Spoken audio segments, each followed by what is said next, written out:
There are lots of obvious problems with red flag laws. You know, the lack of due process, requiring people with no expertise in mental health to make mental health decisions, taking away Second Amendment rights.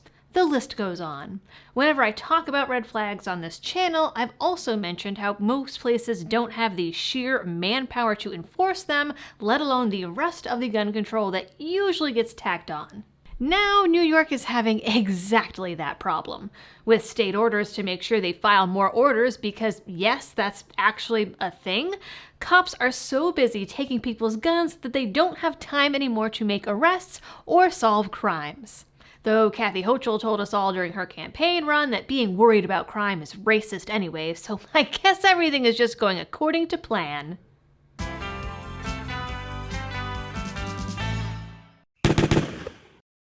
Hey everyone, and welcome back to the channel. Today's video is brought to you by Blackout Coffee because Go Juice is basically a requirement when trying to single-handedly run a YouTube channel while also parenting a freedom-loving toddler. Blackout is also freedom-loving with a huge variety of brews and flavors, as well as partner roasts that donate to your favorite gun rights groups directly. Check them out and support the channel at blackoutcoffee.com/libertydoll. The State Police Investigators Union in New York has issued what the Times Union is calling a cry for help. News outlets have done a couple stories now on how the state's red flag laws and Kathy Hochul's 2022 executive order to increase red flag filings and confiscations has left police departments overwhelmed. We all know what an extreme risk protection order is, so I don't need to go over that. But we will go over the executive order. So last year, Her Royal Highness signed an executive order that required police to file an order anytime they came across someone who owned a firearm and was likely to pose a risk to themselves or someone else. Not definite, not imminent harm, likely. The EO says that police must also file automatically any time they even get information that someone might pose a risk. Likely and might are much, much more broad and vague than the standard mental health language in mandated reporting laws, hospitalization laws, or the red flag laws in other states. Her order also expanded on who can file such an order. For example, one case involved a man filing against an estranged girlfriend.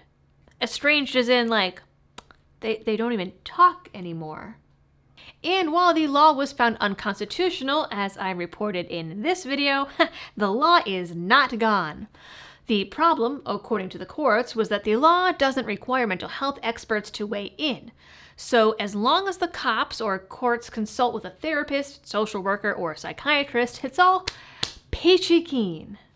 Those rulings have also occurred in court cases which neither state police nor the state attorney general's office are named parties in the litigation, only participants, and so the decisions have not resulted in the law being struck down.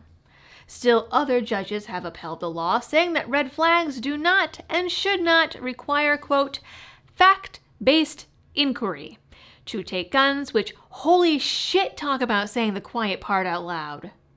And the numbers don't lie. Judges went from issuing red flag orders against only 255 people across the state in 2020, the year of the mass mental health crisis, to 2,120 between January and April of this year. 2,100 orders in just 4 months. It almost sounds like those speeding ticket quotas that don't exist. In 2021 and 2022, New York State Police seized over 2,500 firearms. But that figure does not count the guns seized by New York's 150 other police agencies. The cops are literally running out of space to store these guns. Some departments have even had to build new evidence rooms to house them all. The Attorney General has also assigned attorneys to all the police departments to represent the cops filing these orders in court because, wow, too many of them were just not getting granted. Since then, less than a dozen red flag orders have been dismissed, making good old Kathy proud. So now, if you get red flagged, the cops have lawyers, and if you don't, you're f***ed. So let's review the situation.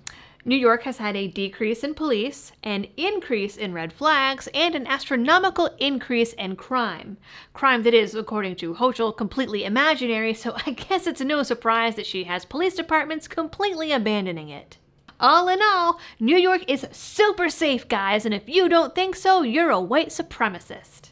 The union asked for more money in the police budget to pay more people to work more hours to try and fit it all in. It was granted despite all of those defund the police votes, but they say they still can't find the time to work investigations and their other duties. In a recent statement, the State Police Association president said, "The spike in ERPOs has created an unmanageable workload that will undoubtedly cause other criminal investigations to suffer. We recognize the importance of ERPOs, and we agree that persons whom are a threat to themselves or others should not have guns. We are also realistic in noticing when our people are overwhelmed. ERPOs are important, but so are murder, rape, and robbery investigations. We still need to be able to investigate local burglary rings. We still need to track down child predators and drug dealers."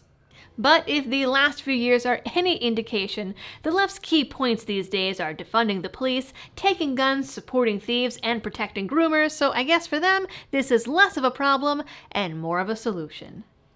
That's it for this video, guys. Please don't forget to like and subscribe, share this video with your friends, comment for the algorithm, and check out today's sponsors. And as always, thanks for tuning in, and happy shooting.